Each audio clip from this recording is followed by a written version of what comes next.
Hello, Hey, Hi, everyone. we're here. It's been a little while. It's good to be back. It's nice to see you all. Here we are. good to see you Hi, too. everyone. It was like spring break. Spring. Yeah, extended spring break. Were you surfing? Were you surfing, Amelie? I wish I was surfing. Mm. I'm surfing in my like mind though, Mm. Yeah. because I've never surfed in my life. So it's great how it goes. Anyways, what do we got today, everyone? Let's surf. So this is IWR number 6.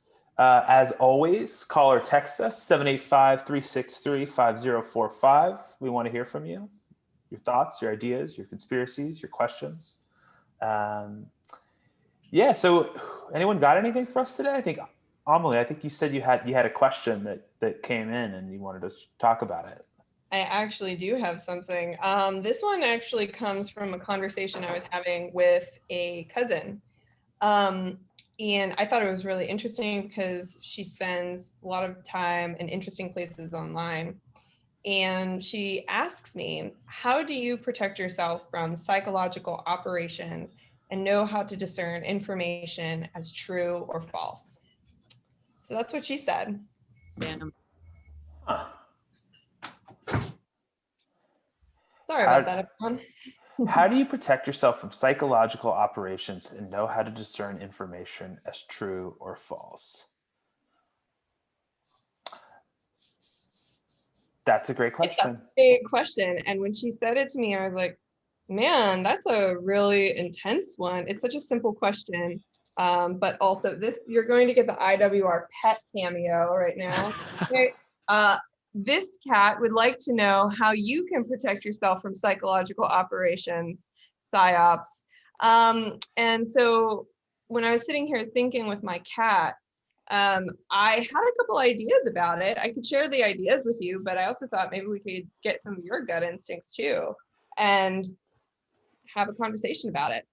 I think that's great. I mean, I think maybe what would be helpful is if we can sort of open it up. If anyone has any examples that they want to point to, or if there are resources that you use to sort of think about that. I mean, I think there's a lot of different ways that, one could answer this question. And I think it'd be good to hear from all of us kind of like what that question kind of brings up. And then maybe we can think about moving towards a couple examples to kind of like work through it sort of in real time in terms of how we're thinking about this.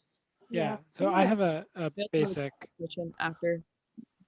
Yeah, Go for Arthur it. and then Okay. Emily. Yeah. Okay, sorry. I have a very basic question to start out with, which is I have an idea in my head of what a psychological operation is. That's why I also said psyop, which I've heard before. But I wonder if we could just spend a little bit of time sort of saying what that means, or maybe only what you think your cousin meant by that. Yeah, no, it's a really good question. And it just so happens that this cousin has a Ukrainian mother who, spent time growing up in the Soviet Union. And I think that she comes from a heritage that really understands the way propaganda can be used to shape the way people live and move through the world and like believe or disbelieve the legitimacy of their governments, their corporations, their gods, whatever it is. And so I think that is like a really important, like thinking of like the provenance of the question, which I think is one of the things that we do here at IWR is thinking about like, where does this come from? Where do these questions come from? And yeah, like propaganda, psyops, like an intentional military or government operation that has been designed based off of some kind of understanding of psychology, biology, human nature, in order to change the way we think or move or operate and relate to one another in the world. And so thinking of that, I think, and like the provenance of the question is a really great place to start. Thanks, Arthur. Yeah, I mean, just to add one point to that, I mean, I think the interesting thing you said there around intention, intentional operation, it's to me, it's like what's the intent or motive behind it, and that it's essentially a psyop is trying to get me to change my behavior, change my thinking, getting me to act in some way that is serving a self-interested party, and that could be sort of like on the spectrum in terms of like how malicious that is, or it can be, Facebook trying to get me to click on a photo that I see in the stream. And I don't mean to pick on Facebook. I don't want, we can go there later, but I'm curious, like, does anyone have, like, is there any sort of direction that we can sort of go in terms of sort of like thinking about like in terms of like kind of answering this question kind of experientially, like how do you experience this in your sort of day-to-day lives, because it seemed like that's where your cousin was coming from. It's like, how does what is she supposed to do, as she's navigating the world, and how might she build up the sort of muscle to be able to like make those discernments or be discerning in that way? So one thing that I wanted to point out is, like, if you just like do the normal Google search of psychological operation online, like what you get is a lot of information about like the military right away. And I think that, like, to your point, Duke, when we're kind of talking about it in this way, or when you Google it, even, it kind of immediately takes you to military and strategy and whatever. And like, that's kind of not 100% about what we're talking here. We're talking about the way that it's impacting us in like lots of other ways, like media or voting or things like that. So it's pretty, like, I think psychological operations kind of has this militaristic kind of flavor, but really it's just like manipulation tactics, right? Like generally used by benignly and, maliciously and intentionally, like to varying extents. So I think that it's like how prepared you are to like combat psychological operations is, there's like levels of it, right? Like it's almost like the thing I think we're mainly concerned about, and this might be wrong, but the thing I'm concerned about is like when I don't see it coming, or when someone's trying to sell me something and I feel tricked or something like that. Like that's where it really like hits for me. Right. That's a really great point. And it makes me think, I mean, just the framing of the question from your cousin, Amelie, makes me think that, we have to interrogate that framing a little bit, because if you're sitting there and you're thinking, as I move through this stuff online, I could be subject to a psychological operation, that alone, that framing, that stance alone is already one that sort of assumes certain things about the world. Whereas I think what we know about the internet, and this is maybe where you were going, Duke, and where you're going, Emily, what we know about the internet is it's often much more subtle than that. And it's often not that there's necessarily an intentional military or government operation there, but that generally speaking, when you come, at least the way I think about it, and maybe this is how we can kick off into some of the more experiential stuff, the way I think about it is almost anything I encounter on the internet, there's some agenda there. Someone's trying to do something, and it could just be inform me about something, but it really matters who that person is, what their stance is, what their context is. And that to me maybe is the most important question that I always start to ask myself is, what is the person or people or organization who are providing this information to me trying to do? I think that's an important thing to do, to understand, no matter if you think it's a government thing or anything, right? Yeah, no, totally. And I think like one of the things that we're trying to think about too is there are those like benign efforts of just the everyday, someone trying to get me to click on something so that they get ads, someone trying to expose me to something repeatedly so that I buy something, right? Maybe trying to influence the way I vote or where I shop or what decisions I take to lead my life. And I think one of the things though that does stand out is when we do live in a moment where there are really drastic societal changes happening, like a pandemic or like a natural disaster, you have like really heavy-handed interventions from the state usually, because someone has to come in, use of force to like direct the society in a certain way so complete chaos doesn't break out. So one of the things I think this comes up to is like the idea of vaccines, right? So we've talked about that a little bit before here, but is the vaccine one way or another, or the food that we eat, or other things out there that the government says is safe.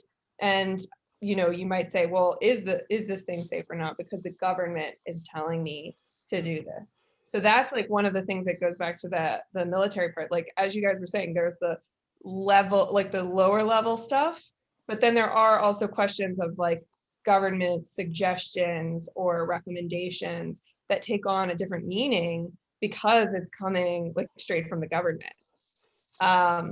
So and ripples our media ecosystem. yeah. So as you all are talking about this, I'm thinking, actually, as Arthur was talking about, something that came to my head was like stop, drop, and roll, which is like what we're sort of taught when we get caught on fire. Is that what we're taught? Stop, drop, roll. Right. Like, Yes. yeah. So you are on fire. yeah. Or when So you are dancing to a really great new song. yeah, I am on fire and I need to stop and drop and roll. Okay, so, but like, I guess I'm curious if you all have like two parts to this question. One is what goes on in your head when you're sort of like in the world with, because I think what we're talking about here and what we sort of, a lot of what we've been talking about here at IWR is about readiness. And so it's like, what do you do to be ready? What are you doing to sort of cultivate a sense of readiness in your life? And I think I'd be interested to know like kind of how, like what goes on in your head. And then I'm going to just pose a sort of a potential scenario, because Amelie was talking about food, and we can maybe it would be helpful to sort of like use an example to kind of do, pose a sort of a new question that can kind of help us to sort of talk about this, that it maybe isn't as loaded as some of the other stuff that we've sort of addressed. And I think one thing that caught me recently was I kept seeing this headline that was saying that like Oatly, which is that oat milk company, that Oatly is the new Coke. And so I was like, wait, is Oatly the new Coke? Or is like Oatly, yeah, see, you're going to see it. Is this first one? I mean, it's Oatly, here. Coke. I mean, there's all kinds of threads about Oatly as the new Coke. Okay. And like Coca-Cola? Like Coca-Cola. And so what it was saying, when you start to go in, it talks about all the sugar. It really, like, there's lots of stuff about how Oatly is the new Coke and how much sugar goes into Oatly. I like Coke. I like Coke, especially when I have a bad stomach ache. I don't drink it often, but I drink it when I can. But like, that's a big statement to say that, like, to compare like a milk that I would use day to day for my cereal or to drink or whatever it is. My wife, she puts it in her coffee. It's like she uses it all the time. And so, having worked in this space for some time and having sort of a sense of like readiness when it comes to this, like pretty quickly, I was like, wait a second. Where is this coming from? What's the source of this claim that says Oatly is the new Coke? I'm seeing a lot of mainstream media articles. I'm seeing it in various threads. I'm seeing people talking about it on Facebook or Twitter or posting about it on Reddit or other sort of forums. But like, who funded this? Where's the research behind this? And then my sort of, when I put the hat on, when I get sort of, somewhat conspiratorial about it, maybe, I don't know if it's conspiratorial. It's like, is this funded by the dairy industry? Is there a competitive interest behind this? Yeah. Coke funding it. Yeah, right. It's Coke funding it to look cool. But taking a step back, Duke, actually, to this thing, I think the first thing, like to generalize it just a tiny bit, the first thing that you're doing here, which is super important, and I think maybe is just worth calling out, even though it might seem obvious to a lot of folks, is when you are presented with a big claim, right, like that, stop and start to say, wait a minute, this is a claim that requires a fair amount of evidence to make, right? If you have a big claim, it has to be backed up by a large amount of evidence. And that's a really big claim that essentially they're saying Coca-Cola, which we know is bad for you because it has, bad for you in large quantities because it has lots and lots and lots of sugar in it. And there's lots of research on that, like decades and decades of research on it. They're saying that this oat milk, which I just looked at this article briefly, has 7 grams of sugar, is maybe just as bad. Huge claim, huge. And so stop. Yeah. We need to have a little bit more evidence here to look into that. And that's what you're doing automatically. But I think for a lot of folks, maybe they don't stop and say, wait a minute, this is a gigantic claim. Instead, I think they maybe say, oh, I'm seeing this, by 60 people, therefore it must be true. But in fact, it's the claim itself that requires looking into, right? I mean, I think what you're doing though, Duke, just to be like fully transparent, is like you're actually doing the first step of an IWR, which is like the provenance step, which is like, the question is, does Oatly have as much sugar as milk? I mean, as the Coca-Cola, whoa. And then the second question is, Chocolate where's this milk. coming from? Psyop right there. Where did it start? And then the third thing is like, let's look at some research that tells us how much sugar is in Coke, and then let's look at the packaging on Oatly and let's compare those things and then draw a conclusion, right? So I think the stop, drop, and roll thing is kind of an apt metaphor, frankly, because like the first thing you do is you like go, okay, wait a minute, I just got this information. Let me like pause.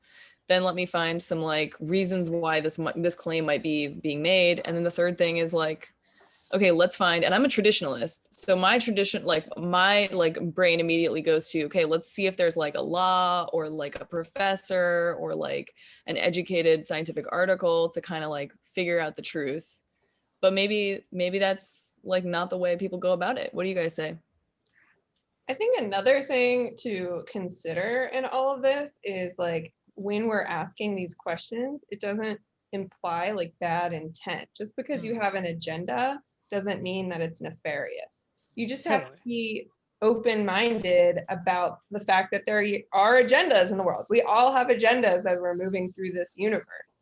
And so like if someone is making that claim, whether, dairy industry, whatever it is, of course they're making it. They're, like they're trying to get you to behave differently. And you can make a decision if you want to go along with that or not. But it doesn't automatically make the world seem like bad and conspiratorial. Because honestly, like kind of what's the alternative to not have an agenda? Right. It seems weird to me. So, but it's interesting. One thing I will say is my mind, when I heard Oatly as the new Coke, didn't even go to sugar. It actually went to the brand itself. Ooh. Like I thought, oh, like orange is the new black or 30 is the new 20. And I thought, oh, well, Coke has such a strong brand. It's everywhere. Like you go to Times Square in New York City and you see it, like it's on the Super Bowl commercials. And Oatly similarly now, it's on every city bus. I saw advertisements for it in different countries. I saw it's nuts. It's all over the world. And I'm thinking to myself, man, like these people are really good at branding in the same way that Coca-Cola is.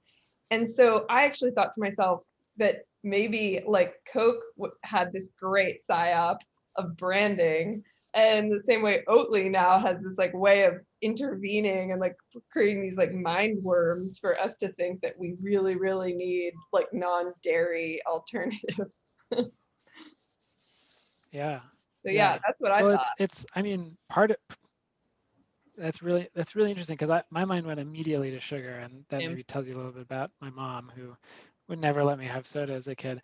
But this is partially about the advertising as well. But I think this just illustrates the first point that Emily brought up, which is basically like I think a lot of times you have to step back and just say, what is the actual claim being made? Even before, like I said, the first step was like, oh, if the claim, if it's a big claim, but actually, a lot of times you have to step back, try and figure out what claim is being made at all, and really look into that, because sometimes people are making a claim that seems really simple, but is actually quite manipulative. Again, to your point, Emily, maybe not manipulative in a negative sense, but they're making a claim that is actually layered in a lot of language and jargon. And one of the things that I do, and I think we do really well, is we try and strip it down, whatever is being said, to the most basic way of saying it, as a way of starting to interrogate it, rather than keeping it at some sort of very polished packaged level like Oatly the new Coke, which is this very broad statement. Yeah. And I think going to go ahead. Please. No, please, Emily. I going back to this list of the steps that you can take in doing an IWR, of asking what's making the claim, and who's making it, and to research that claim. Going back to the very final point though, like there is another kind of final step, which is, well, what are you going to how are you going to react to that claim? What values do you hold? What risks or opportunities are in your life that are going to have you judge that? And sometimes we can do IWRs on our own claims. Like I can say, what's a psyop? And then you could say, well, Amelie, why are you using the word psyop? Why are you not using the word branding or manipulation or propaganda? And so I think like that's a really interesting thing that we can interrogate the way we even ask questions, because of our own values and our own risks and our own opportunities in our own lives. So that's like kind of that final step. And, you know, we could IWR into infinity, but we also, that's personally not my value. So. And I mean, I think the thing that you all are saying that's really hits home for me is that we live in a culture where there is influence, and there are groups that are trying to influence, and we're presented with various forms of influence day to day. You know, there are folks that have intentions and motives and things that they're trying to do, but that doesn't mean that I don't still get to basically make decisions based on how I perceive the environments around me. And so, you know, we talk a lot about readiness, and what it feels like as we're talking through this is that, you know, I do a lot of, if I play sports, you know, I'm going to put a bunch of practice in, you know, over time, so that like when it comes to like game day, I'm actually ready to go, you know, and I'm not really thinking about it as much. It becomes sort of like second nature to me. And like readiness is about, it's like this, it's actually hard to pause, you know, it's hard to like stop and say, what is the actual claim being made? You know, who's making it and why? You know, is the claim backed up? Especially when we're, you know, and what's your reaction? How does it affect you? Because especially when we're consuming a lot of this stuff in feeds, you know, from friends, you know, it's like you read the headline of "Is Oatly the new Coke?" one way, I read it the other way. But like, if I don't stop and pause and sort of think about this and like go beyond just the headline, it's really easy for me to sort of just, you know, retweet it or post it to my Facebook feed. Like, and those things are sort of geared in that way. I guess just to sort of like circle back though, it's like to the original question. I mean, how do you protect yourself from psychological operations, you know, or psyops, to go back to the question, and know how to discern information as true or false, you know, like, I know we've talked about that a lot, but like, and this has been the discussion, but is there, you know, Well, I can tell you what I tried to answer, and that would be helpful. And you know, we could see if that makes sense. So one of the things, I guess, when she said psyops and also true and false, like I sometimes think that information isn't necessarily so cut and dry as true or false. Like, yes, there's fact checking. Did something happen? Did it not happen? But sometimes in science, it's a process of discovery. Like the truth is the process. So what I said to her was, I mostly do cost benefit analyses and risk assessments based off of a claim. I couple those with research from a variety of sources and conversations with experts that I may know personally or trust. And then I also couple that with just common sense, usually of how maybe that industry would work. And in the case, because she said psyops, I immediately also went to like government, and I said, you know, I have a common sense understanding that bureaucracy is slow, it's redundant, it's huge. And most of the time, they're not very surgical about how they do things. Like anyone who's ever been to the DMV will know that it is not, you know, just boom, boom, boom. And I just sort of said, like, I backed it up and I said, there's nothing in this life without risk. And I also know finally that I'm not usually important enough to be manipulated beyond just people trying to get me to like buy something or vote for someone or behave in a community fashion. So yeah, and then I just don't take myself too seriously is the last thing. Like I take life and my values seriously, but I don't think just because someone is trying to persuade me that I am the center of the universe. So and that helps with the paranoia, right? Because you can easily get paranoid and all of this kind of stuff. And paranoia will only make you even more manipulated and even more like in harm's way, because you're just so emotionally and psychologically raw and scared and nervous. So yeah, that's how I sort of do those things. So I would add the last thing is like, just don't get paranoid because you shouldn't take it too seriously. Like we're all gonna die someday anyways, so it's gonna be okay. I mean, it's maybe not gonna be okay depending on your end of life and what you believe is gonna happen after we all die. But yeah. So I love all of that. And one thing that I want to just point out is we're talking about, you know, reputable sources and, you know, research and experts and that sort of thing. But so much of this and so much of IWR can be done without needing any of that at all. It can be done just with sort of an initial assessment of what is the actual claim and who's making it, and then a little bit of common sense. And even the like, how does it affect you piece, right? Because one of the things that's going unsaid here is like, okay, in the Oatly example, Oatly might have some sugar in it. So what? Do I drink Oatly? Not really, maybe a little bit. Is it going to kill me if I drink a little bit more because this exists? No. So is there some big, you know, terrible truth about this that I have to know that someone's trying to? No, not at all. And so I can kind of like, it's interesting, and I can whatever. I can basically just dismiss that out of hand without really having to care about it. And I think so many of the different, you know, questions that people write in to ask us about do fall under that category where, you know, it's something interesting. It's something that it would be nice to get to the bottom of. But at the end of the day, if we use a little common sense, we kind of figure out, if this was real, like if it was a real danger to you, you would know. And the fact that you're asking us about it is often a good sign that, you know, there's a lot of, it's not just not something that's a blaring alarm bell, you know.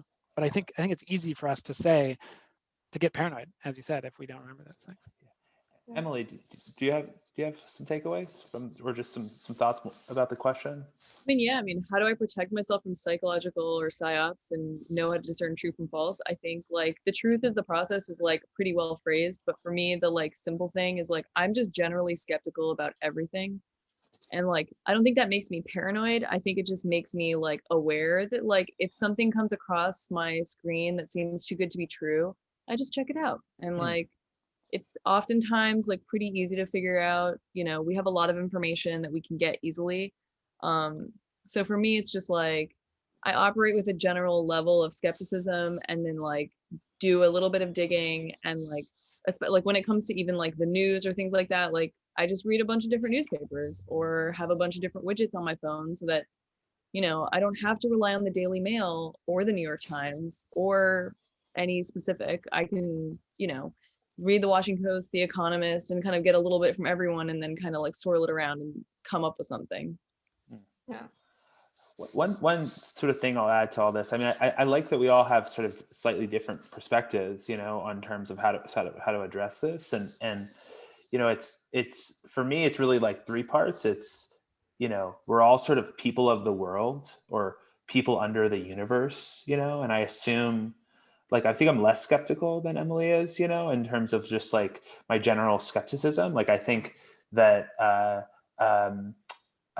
you know, for the most part, people are pretty good, and that like, I'm not saying that you don't think that people are good, Emily. Just I don't think people are good. Okay, good. Yeah. So Emily doesn't think people are good. I think people are good for the most part, but that like, you know, so it's like, in the grand scheme of things, it's like for the most part, we're all just trying to get along, you know, we're all just sort of people of the world trying to sort of do our best. And that like the majority of folks, even if they are influencing me, because I kind of believe that we can remove psychological operations and just sort of say influence. And I think it's just sort of it's sort of everywhere. So in some ways it's like, how do you protect yourself from psychological operations? Like you really can't, you know, it's like, it's just sort of, it's everywhere. And it's just, we just have to sort of accept it. So it's like, I come from a place of acceptance that like, you can't, and it's just, that's just where we are.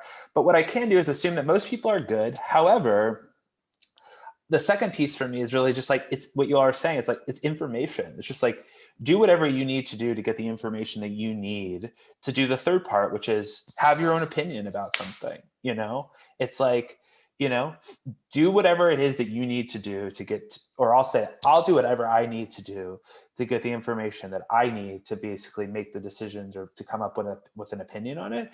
And so very, you know, it's very rare that I would take something just at face value. It doesn't mean that I assume that it's like they're trying to, mess with me, but I want to do a little bit extra digging to understand what's behind it. And I think it's that's the readiness in my mind.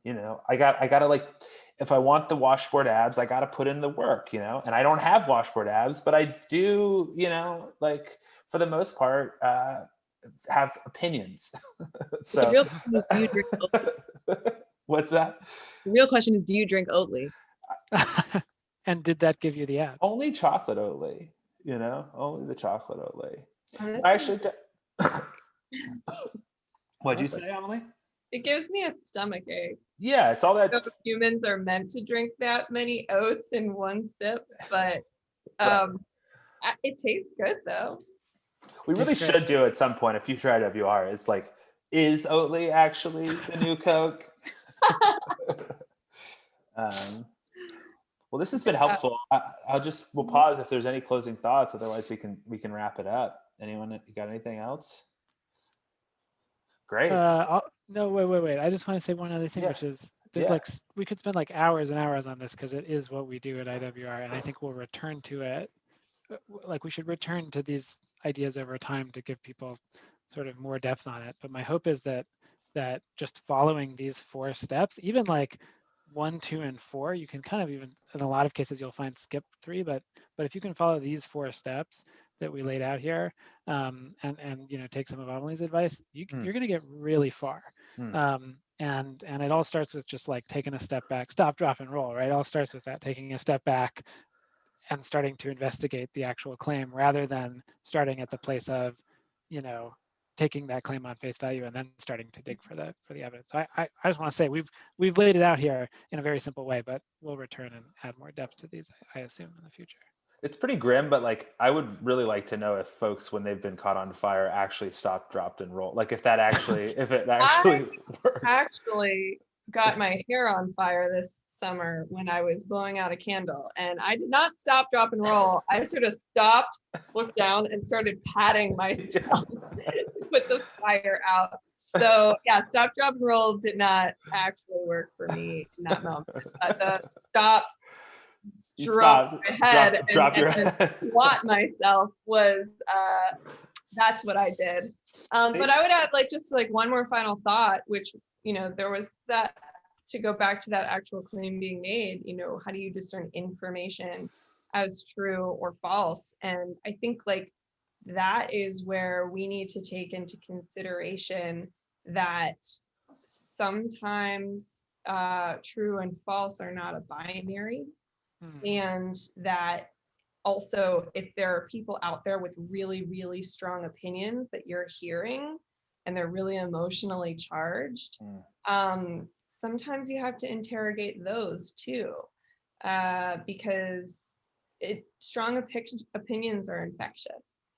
So I think that's another thing to just keep in mind, who's reacting to it and how strongly are they reacting, because that'll also give you some clues of the volume of the claim. But yeah, so that's what I would think. But I love this IWR. I think that we should have some more process-oriented IWRs and search methodologies and cool tools in the future. So if people are interested in that, also comment, call or text us and just tell you what you think.